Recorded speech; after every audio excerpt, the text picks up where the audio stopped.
चेन्नई नगर के सभी सम्माननीय नागरिक बंधुओं, माताओं, बहनों, मैं बहुत आभारी हूं आप सभी का और विशेष रूप से श्री शोभाकांत जी का, प्रदीप भाई का, निरंजन भाई का, मेघानी भाई, इन सब का बहुत आभारी हूं कि इन सब की प्रेरणा से मुझे आपके बीच में एक ऐसे विषय पर बात करने का मौका मिला जिन विषयों पर मैं पहले बात नहीं करता था।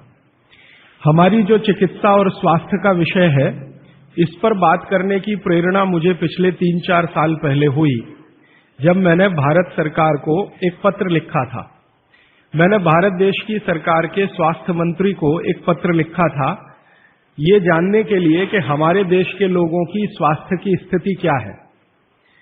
हमारे देश की सरकार हर 10-10 साल में एक जनसंख्या की गणना कराती है, जिसको सेंसस कहते हैं हमारे देश में। तो जब सेंसस होता है तब उस समय ये भी गणना की जाती है कि कितने लोग बीमार हैं, किनको क्या क्या बीमारी है और कितने लोग स्वस्थ हैं, कितने संपूर्ण स्वस्थ हैं, कितने आधे स्वस्थ हैं। तो मैंने आज से लगभग 4 साल पहले एक पत्र लिखा था स्वास्थ्य मंत्री को और उसमें एक ही प्रश्न पूछा था कि भारत के लोगों की स्वास्थ्य की स्थिति क्या है। तो हमारे देश के मंत्री महोदय के सचिव ने, सेक्रेटरी ने उत्तर दिया कि देश के लोगों की स्वास्थ्य की जो स्थिति है उसके लिए हम आपको पूरा डाटा भेज रहे हैं, आप उसका अध्ययन करके खुद अंदाजा लगा लीजिए। तो सरकार ने जो मुझको डाटा भेजा वो 1-2 पन्ने का नहीं था, वो काफी 600-700 पन्ने का मोटा सा एक पुलिंदा था। उसमें जो सेंसस की रिपोर्ट थी वो पूरी उन्होंने लिखी थी। वो पढ़कर मुझे बहुत परेशानी हो गई। परेशानी क्या हो गई कि उसमें उन्होंने बताया कि लगभग 112 करोड़ लोग इस देश में रहते हैं और 112 करोड़ लोगों में स्वस्थ लोगों की संख्या गिनती की 25 से 30 करोड़ है। बस 25 से 30 करोड़ लोग ऐसे हैं इस देश में जिनको स्वस्थ कहा जा सकता है, जिनको किसी तरह का कोई रोग नहीं है, शारीरिक रूप से भी और मानसिक रूप से भी। बाकी जितने भी लोग हैं सभी को कुछ न कुछ तकलीफें हैं। जैसे भारत सरकार के विशेषज्ञों ने ये कहा कि 5 करोड़ लोग इस देश में हैं जिनको डायबिटीज है, मधुमेह है, खराब बीमारी है। दुनिया के ज्यादातर डॉक्टर कहते हैं कि ये जल्दी ठीक नहीं होने वाली बीमारी है और ये 5 करोड़ लोगों को हो गई है। और विशेषज्ञ ये कहते हैं उस रिपोर्ट में कि अगर यही गति और रफ्तार से डायबिटीज बढ़ती गई तो अगले 2014 तक लगभग 10 से 12 करोड़ लोगों को ये होगी। फिर उस रिपोर्ट में उन्होंने कहा है कि 12 से 13 करोड़ लोग ऐसे हैं जिनको लंग्स इन्फेक्शन की भिन्न भिन्न बीमारियां हैं, जैसे दमा है, अस्थमा है, सांस फूलती है, ब्रोंकियल अस्थमा है, ट्यूबरकुलोसिस है, ऐसे 12-13 करोड़ लोग। फिर वो विशेषज्ञों की रिपोर्ट कहती है कि भारत में लगभग 15-16 करोड़ लोग हैं जिनको घुटनों का दर्द, कमर का दर्द, कंधे का दर्द, हड्डियों का दर्द, जिसको आप संधिवात कहते हैं सरल भाषा में, ये हड्डियों के, जोड़ों के दर्द की बीमारियां हैं। फिर उसी रिपोर्ट में बताया गया है कि 9 से 10 करोड़ लोग हैं जिनको पेट का कुछ न कुछ तकलीफ है, जिनको पित्त की बीमारियों के द्वारा हम लोग अक्सर परिभाषित करते हैं। गैस बनना, एसिडिटी होना, अल्सर होना, पेप्टिक अल्सर होना, हाइपर एसिडिटी होना, वगैरह वगैरह। और ये सब मैं पढ़ता गया और एक जगह लिखा हुआ था रिपोर्ट में, बहुत परेशान करने वाली बात, कि 20 से 22 करोड़ लोग हैं जिनको आंखों की कुछ न कुछ बीमारी है। या तो कम दिखता है या बिल्कुल नहीं दिखता, रात में नहीं दिखता, दिन में दिखता है तो रंग का अंतर पता नहीं चलता। हम लोग अंग्रेजी में उनको नाइट ब्लाइंडनेस या कलर ब्लाइंडनेस या ग्लूकोमा जैसी बीमारियों से परिभाषित करते हैं। और ये पढ़ते पढ़ते मैं परेशान होता गया। अंत में रिपोर्ट के आखिरी हिस्से में सरकार की तरफ से ये बताया गया था कि ये सब बीमारियां तो हैं और सरकार इनके लिए क्या क्या प्रयास कर रही है। हर साल केंद्र सरकार का बजट है इन बीमारियों को ठीक करने के लिए, वो करीब 96,000 करोड़ रुपए का है, परोक्ष और प्रत्यक्ष दोनों मिलाकर, डायरेक्ट और इनडायरेक्ट। फिर राज्य सरकारों के अलग अलग बजट हैं। उन्होंने बताया कि जैसे तमिलनाडु की राज्य सरकार का बजट 35,000 करोड़ का है, आंध्र प्रदेश की सरकार का बजट 28,000 करोड़ का है। ऐसे अलग अलग राज्यों की सरकारों का बजट है। केंद्र सरकार का बजट और राज्य सरकार का बजट दोनों मिलाकर औसत मैंने निकाला तो लगभग 1-1.25 लाख करोड़ रुपए का खर्चा है सरकार की तरफ से। फिर ये पूरी रिपोर्ट पढ़ने के बाद और एक हिस्सा है रिपोर्ट का कि भारत की सरकार कहती है कि विभिन्न बीमारियों का इलाज करने के लिए इस देश में जो डॉक्टरों की संख्या है, जो रजिस्टर्ड है, वो 23 लाख है।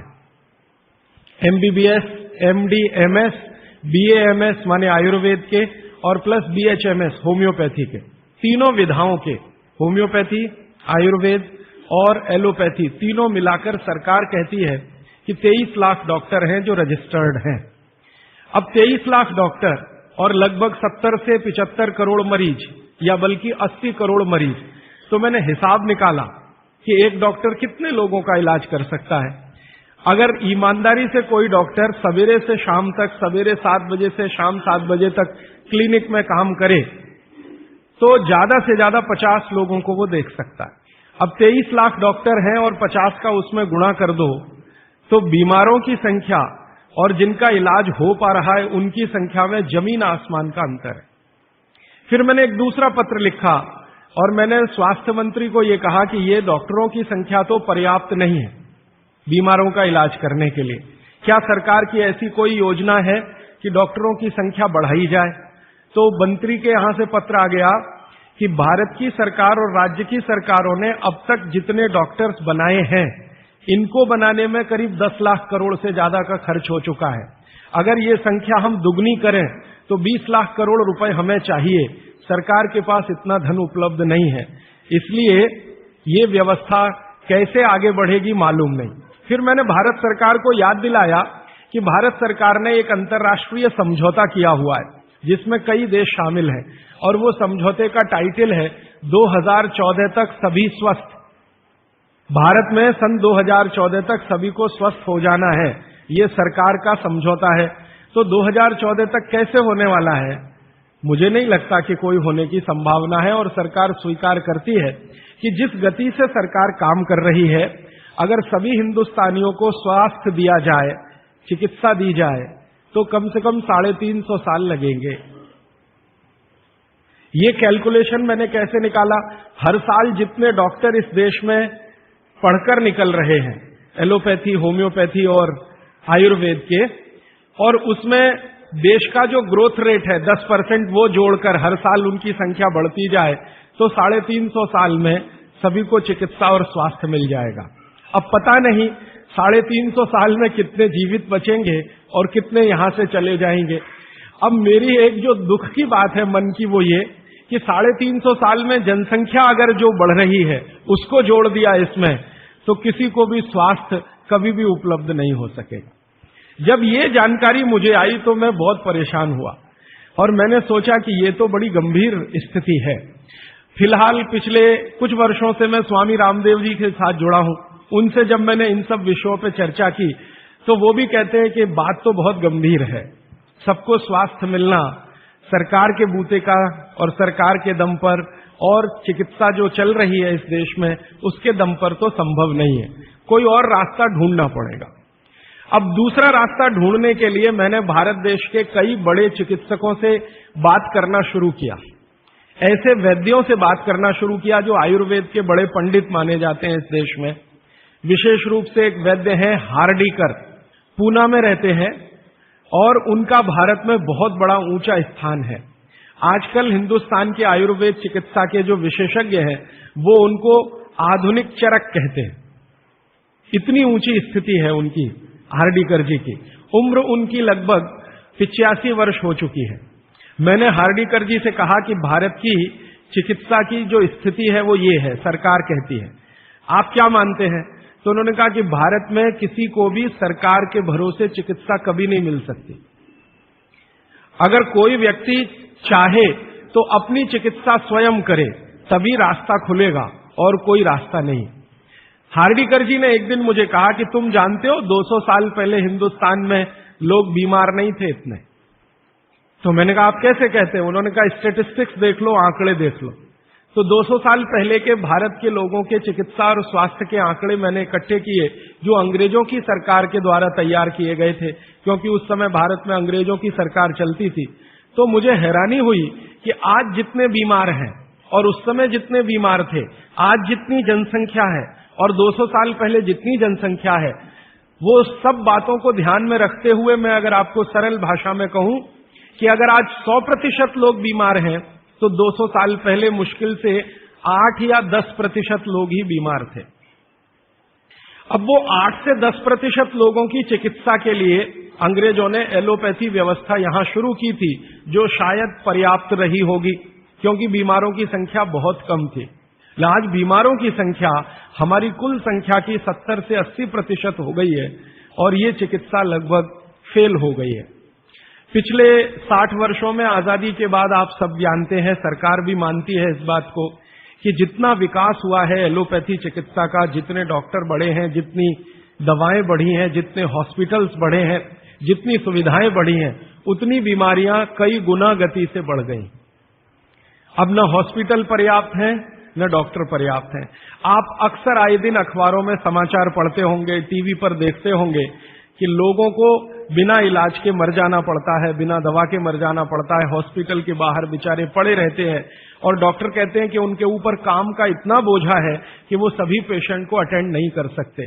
ये दोनों तरफ की बातें समझने के बाद मुझे वैद्य हार्डीकर जी की बात समझ में आई कि सब लोग अपनी चिकित्सा करने लगे हैं तो रास्ता खुलता है सभी के स्वस्थ होने का।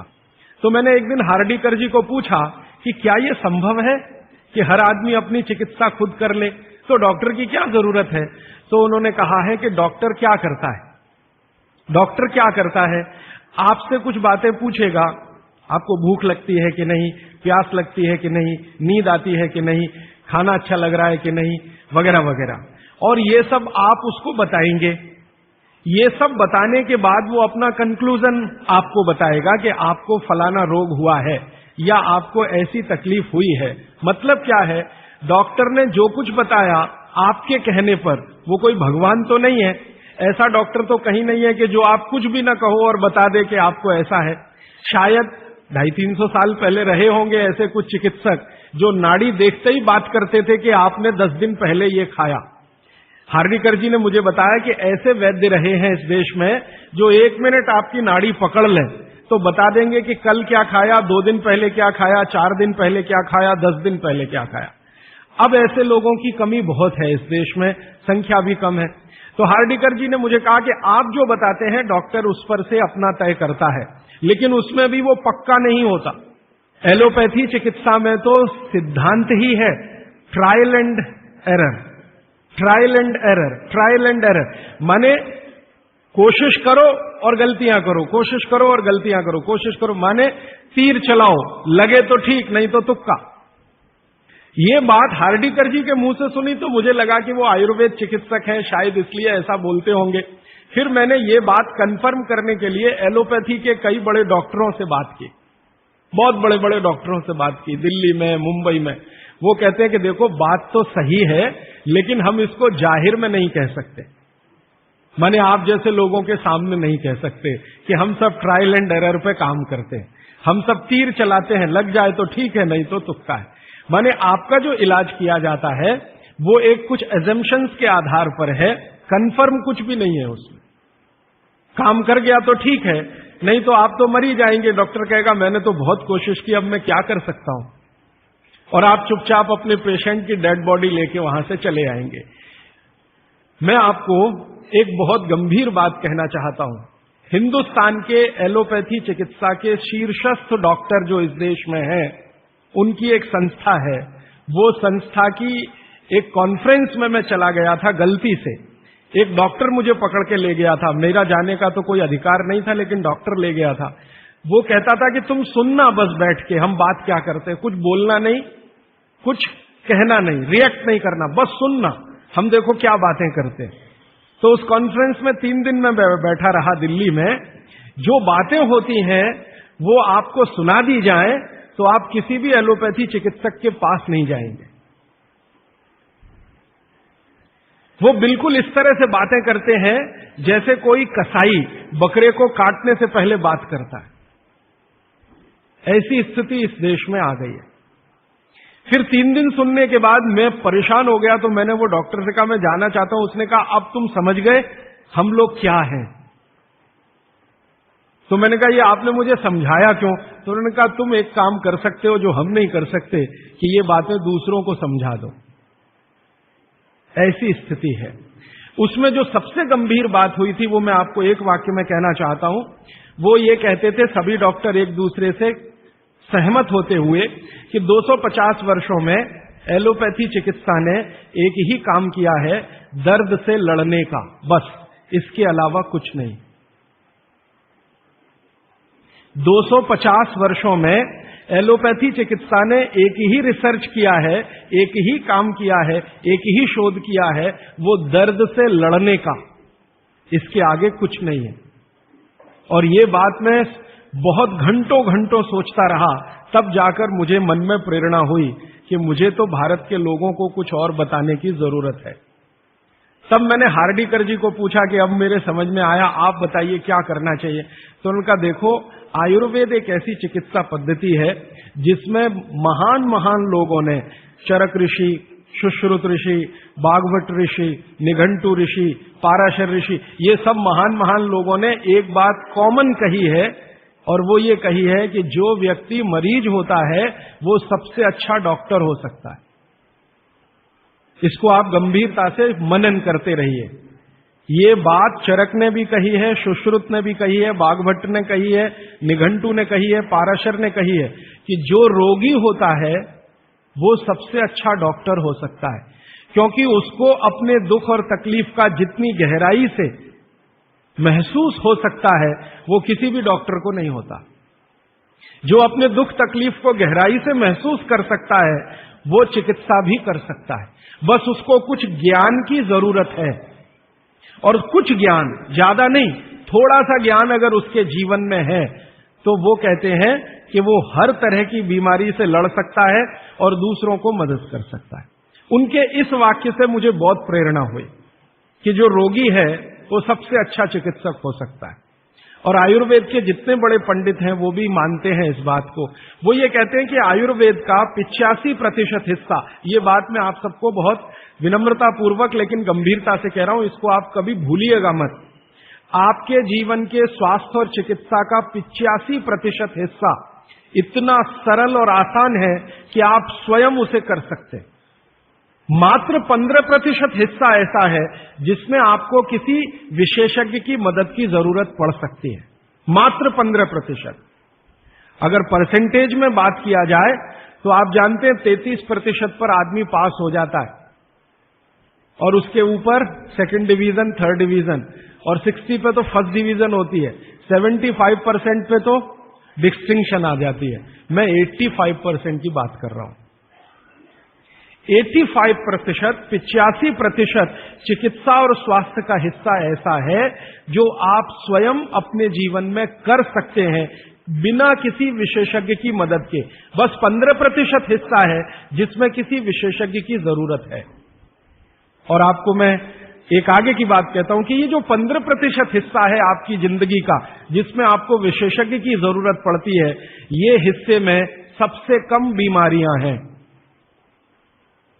सबसे कम बीमारियां, माने जहां आपको विशेषज्ञ की आवश्यकता पड़े आपके जीवन में, वो बीमारियों की संख्या सबसे कम है। और जहां विशेषज्ञ की जरूरत नहीं है आपको अपने जीवन में, वो बीमारियां सबसे ज्यादा है। इसका माने कि हम 85% तो डॉक्टर हो ही सकते हैं। कंक्लूजन इस बात का ये है। अब आप अगर 85% से और बेहतर डॉक्टर होना चाहते हैं तो बागवट ऋषि कहते हैं कि अपने शरीर को थोड़ा जान लीजिए, बस। और वो दूसरी महत्व की बात कहते हैं कि अपने भोजन को पहचान लीजिए। शरीर को जान लीजिए, भोजन को पहचान लीजिए, तो वो कहते हैं आप 100% डॉक्टर हो सकते हैं। शरीर को जान लीजिए मतलब थोड़ा फिजियोलॉजी, थोड़ा एनाटॉमी, आज की भाषा में मैं कहूं थोड़ा शरीर विज्ञान आपको मालूम हो। और ये बहुत आसान है आजकल, कोई मुश्किल काम नहीं है। भारत सरकार ने विभिन्न तरह की छोटी छोटी पुस्तकें छपा रखी हैं जो बच्चों को पढ़ाई जाती हैं। एनसीईआरटी के सिलेबस में अब तो ये आ गया है। वो किताबें बाजार में उपलब्ध हैं, आप खरीद लाइए और आपको थोड़ा फिजियोलॉजी तो समझ में आ ही जाएगा, थोड़ा बहुत एनाटॉमी समझ में आ जाएगा। शरीर के क्या क्या अंग है, अंगों के क्या क्या उपांग हैं, हृदय है तो कहाँ है, लीवर है तो कहाँ है, किडनी है तो कहाँ है, लीवर का किडनी से क्या संबंध है, किडनी का हृदय से क्या संबंध है, आपस के उनके इंटर रिलेशनशिप है। अब तो एक चार्ट आता है कैलेंडर जैसा, मेरी आपको विनती है कि खरीद के एक टांग लीजिए अपने घर में, आपको भी मदद करेगा, आपके बच्चों को भी मदद करेगा। तो ये हिस्सा बहुत आसान है, मुश्किल नहीं है। बस इसमें जो मुश्किल हिस्सा है वो ये कि शरीर के अंगों के और उपांगों के जो नाम हैं वो जो भाषा में दिए गए हैं वो आपको थोड़ा कम समझती है, तो आप आयुर्वेद वाला ले लीजिए, वो आसानी से समझ में आएगा, उनके आपस के संबंध वगैरह वगैरह।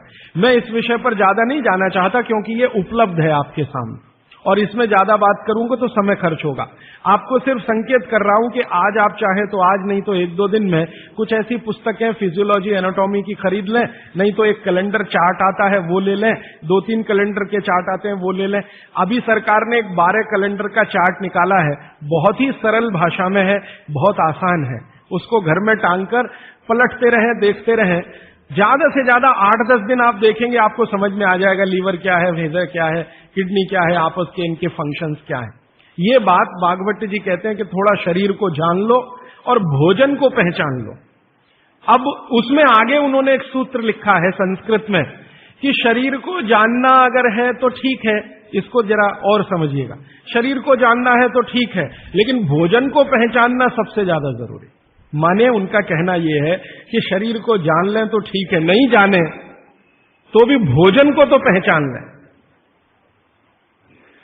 और भागवत जी ने पूरी विनम्रता से, पूरी गंभीरता से एक बात लिखी है कि जिसने भोजन को पहचान लिया उसको जिंदगी में कभी भी किसी चिकित्सक की जरूरत तो नहीं पड़ेगी। अब भोजन को पहचान लिया माने रसोई घर को पहचान लिया, सीधी सी बात है। और भागवत जी कहते हैं कि जीवन की सबसे बड़ी खोज अगर कोई है तो वो रसोई घर है। और वो कहते हैं कि सबसे बड़ा विज्ञान अगर कोई है तो ये रसोई घर का विज्ञान है, जिसको भोजन विज्ञान कहें या पाक शास्त्र कला कहें, जो भी बात आप कहना चाहें। वो ये कहते हैं कि इससे बड़ी खोज पूरी दुनिया में हुई नहीं और अगले हजारों साल होगी नहीं। इतनी गहरी बात वो कहकर चले गए यहां से। वो कहते हैं कि पिछले हजारों साल में हुई नहीं भोजन से ज्यादा रिसर्च, और अगले हजारों साल में होगी नहीं। और मैं अपने अनुभव से और आप खुद अपने अनुभव से ये बात कह सकते हैं कि दुनिया में भोजन और रसोई पर सबसे ज्यादा रिसर्च अगर कहीं हुई तो भारत में हुई, और अगले हजारों साल भी होगी तो भारत में ही होगी। क्यों? दूसरे देशों में भोजन ही नहीं है, रिसर्च क्या करेंगे? हो भोजन तब तो रिसर्च करें। आप में से बहुत सारे लोग यूरोप गए होंगे, अमेरिका गए होंगे, आप देखिए भोजन क्या है उनके पास, ले दे के एक पाव रोटी और डबल रोटी। अब वो आलू से खा लो या प्याज से खा लो, प्याज से खा लो कि आलू से खा लो, उसको बीच में काट के प्याज भर लो या प्याज बगल में रख के खा लो, उसको पिज़्ज़ा कह दो, बर्गर कह दो, हॉट डॉग कह दो, कोल्ड डॉग कह दो, वो प्रिपरेशन तो एक ही है ना। और वो प्रिपरेशन है मैदे का, मैदे को सड़ाकर बनाया हुआ। इसके अलावा उनके पास कुछ है नहीं जिसको फूड स्टफ कहा जाए, माने सॉलिड भोजन, मुख्य भोजन कहा जाए, वो उनके पास एक ही है, पाव रोटी डबल रोटी। उसको वो मछली से भी खा सकते हैं, गाय के मांस से भी खा सकते हैं, बकरे के मांस से भी खा सकते हैं, या वगैरह वगैरह कहीं से कुछ भीख में मिल गया, दाल चावल वगैरह, तो उसके साथ खा सकते हैं, वो सब भीख में मिला हुआ है, उनके यहां कुछ होता है नहीं। मैं आपको एक छोटी सी जानकारी देना चाहता हूं। एक बार एक विदेशी व्यक्ति से मेरा झगड़ा हो गया, एक जर्मनी का व्यक्ति था, उससे झगड़ा हो गया। झगड़ा कुछ इस बात का था कि भारत महान है कि जर्मनी महान है। ये जर्मनी के लोगों को आप जानते हैं, थोड़ा शॉविनिज्म बहुत है, खराब शब्द है शॉविनिज्म, लेकिन मैं इस्तेमाल कर रहा हूं। वो कहते हैं हम श्रेष्ठ हैं, दुनिया में हमसे बड़ा कोई नहीं, हम सर्वश्रेष्ठ हैं वगैरह वगैरह। हिटलर भी यही कहता था। तो उसकी महानता की हवा निकालने के लिए मैंने उससे कुछ सवाल कर लिए, तो परेशान हो गया, लेकिन जर्मनी की असलियत सामने आ गई। मैंने उसको पूछा तुम्हारे देश में क्या होता है? गन्ना होता है, गन्ना, शुगर केन? तो उसने कहा नहीं होता। आम होता है, आम? नहीं होता। केला होता है? नहीं होता। चीकू होता है? नहीं होता। संतरा होता है? नहीं होता। मौसम्मी होती है? नहीं होती। जब बहुत परेशान हो गया तो कहने लगा, देखिए मिस्टर राजीव दीक्षित, कोई भी मीठी चीज मेरे देश में नहीं होती। अब बात आगे करिए। कोई भी मीठी चीज मेरे देश में नहीं होती। एक वाक्य में उसने खत्म कर दिया। फिर मैंने कहा, अच्छा चलो, मीठी चीज नहीं, कड़वी चीज पूछते हैं। मेथी होती है? मेथी? मेथी तो मीठी नहीं है। तो मेथी होती है? उसने कहा नहीं होती। पालक होता है? नहीं होता। चुकंदर होता है? नहीं होता। फिर थोड़ी देर में परेशान हो गया, कहने लगा, हरे पत्ते की कोई चीज मेरे देश में नहीं होती। तो मैंने कहा, फिर होता क्या है? तो उसने कहा, दो ही चीजें हैं, एक तो आलू होता है और एक प्याज होती है। तो आलू को प्याज में मिला के खा लो या प्याज को आलू में मिला के खा लो, और कुछ नहीं होता। फिर मैंने उसको गिनाना शुरू किया कि देखो भारत में क्या क्या होता है, मीठी चीजों में क्या क्या होता है, खट्टी चीजों में क्या क्या होता है, तीखी चीजों में क्या क्या होता है, कसैली या कड़वी चीजें क्या क्या है। 6 रस है ना, षड रस की बात कही जाती है। 6 रस में मैंने गिनाना शुरू किया तो वो कहता है कि यार इसमें तो एक एनसाइक्लोपीडिया लिख जाएगा। मैंने कहा यस, भारत में इतना ही होता है। और मैंने उसको जब ये कहा कि ये हर गांव में होता है, तब तो वो बहुत परेशान हो गए। मैंने कहा हर गांव में होता है, 7,32,000 गांव है, हर गांव में ये सब होता है। माने किसी गांव को दूसरे पर निर्भर रहने की जरूरत नहीं है, नमक को छोड़कर। तब उसने कहा कि सच में इंडिया इज ग्रेट। ये ग्रेटनेस है अपने देश की। हमको अगर ये समझ में आती है तो भागवत जी की बातें हमको बहुत अच्छे से समझ में आएंगी। मैं भागवत जी के बारे में 1-2 जानकारी और देकर विषय पर आना चाहता हूं, ये भूमिका के रूप में कह रहा हूं। भागवत जी भारत देश के उन महान ऋषियों में गिने जाते हैं जिन्होंने चरक से भी ज्यादा काम किया। ये बात को बहुत ध्यान से आप सुनिएगा, लेकिन मैं विनम्रतापूर्वक कह रहा हूं। अब तक हमने बार बार चरक का नाम सुना है, चरक चरक चरक। भागवत जी चरक के शिष्य थे और चरक ने जितने साल काम किया उससे 1.5 गुना ज्यादा काम भागवत जी का है। चरक जी के जाने के बाद चरक ने जो सूत्र लिखे हैं, जो उनकी खोज है, रिसर्च है, चरक संहिता जो पूरा का पूरा शास्त्र है, उसके एक एक सूत्र को प्रमाणित करने का काम भागवत जी ने किया। प्रमाणित करने का मतलब ऑब्जर्वेशन करना, फिर जैसा रिजल्ट है वैसा ही प्राप्त करना। जैसे चरक ऋषि ने कहा ये खाने से ये होता है, मान लो उन्होंने एक स्टेटमेंट कर दिया कि ये वस्तु खाने से ये होता है।